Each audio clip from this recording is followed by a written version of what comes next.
अस्सलामु अलैकुम। हज़रत ज़ैद बिन इमाम ज़ैनुल आबिदीन की शहादत के बाद उनके कुछ उधर जो साथी थे उन्होंने सोचा कि इनके जिस्म मुबारक को कहीं ऐसी जगह दफनाया जाए जहाँ पे वो जालिम गवर्नर ढूंढ ना पाए।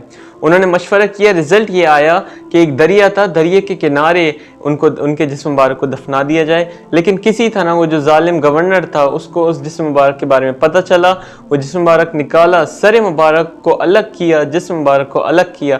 कहा जाता है कि उनके सर मुबारक को कई मुल्कों में, मदीना में, जॉर्डन में, सीरिया में, इजिप्ट में, कहीं मेन चौक पे, कहीं जामा मस्जिद की दरवाजे पे लटकाया गया। कहा जाता है कायरो इजिप्ट में जब उनके सर मुबारक को कहीं लटकाया गया था तो रात के अंधेरे में मोहब्बत करने वाले उनके सर मुबारक को उतारा गया और फिर उधर ही कहीं दफना दिया गया। तो कहा जाता है हज़रत ज़ैद के सर मुबारक का final resting place Cairo Egypt में है। उनके जिस्म मुबारक को हशाम जो गवर्नर था जालिम, उसने कूफे की मेन चौक पे एक खजूर का दरख्त था उसके तने के साथ लटकाया। रिवायतों में आता है 4 साल तक उनके जिस्म मुबारक लटका रहा, लेकिन ना ही उसमें कोई ज़ख़म आया, ना ही कोई उसमें स्मेल आई, ना ही उसमें कोई नुकसान आया। उनके यहाँ तक के कपड़े भी उतार दिए गए थे। तो उधर एक मकड़ी आई और मकड़ी ने जाला बनाया उनके सतर के हिस्से पे। तो फिर वो जो लोग थे उन्होंने वो जाला हटाया तो फिर मकड़ी आई, फिर जाला बनाया। ऐसे होता रहा। फिर कुछ टाइम गुजरा, जो उधर के लोग थे उन्होंने कहा ये कैसा जुल्म है, इस जिस्म मुबारक को नीचे उतारा जाए। तो उधर के जो गवर्नर थे, जो जालिम लोग थे, उन्होंने ना ही सिर्फ जिस्म मुबारक को उतारा लेकिन जला दिया गया और एशेस इधर उधर कर दिए।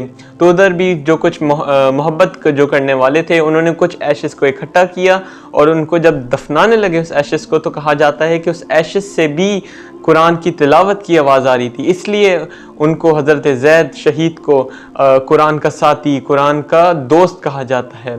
जब हज़रत ज़ैद रज़ियल्लाहु ताला अन्हु के एशेस को दफना दिया गया, नया गवर्नर आया। हस्साम जब मर गया तो वो जो नए गवर्नर था उसने भी हस्साम के जो जिस्म था उसके साथ वही सलूक किया कि सबसे पहले उसका जिस्म को निकाला, सबसे पहले कोड़े लगाए, फिर वही सलूक किया जो हस्साम ने हज़रत ज़ैद के जिस्म मुबारक के साथ किया था। यह अल्लाह को दिखाना था, यह अल्लाह को बताना था कि जो मेरे रसूल की अहले बैत से जुल्म करता है उनके साथ सही नहीं करता, ना ही अल्लाह उनके साथ दुनिया में अच्छा करते हैं और ना ही आखिरत में अच्छा करते हैं। अल्लाह सुब्हानहू व तआला हमें अहले बैत की इज़्ज़त करने वाला बनाए। अल्लाह सुब्हानहू व तआला हमें इनके बारे में पढ़ने वाला बनाए। व आखिर दवाना अनिल हम्दुलिल्लाहि रब्बिल आलमीन। अस्सलामु अलैकुम।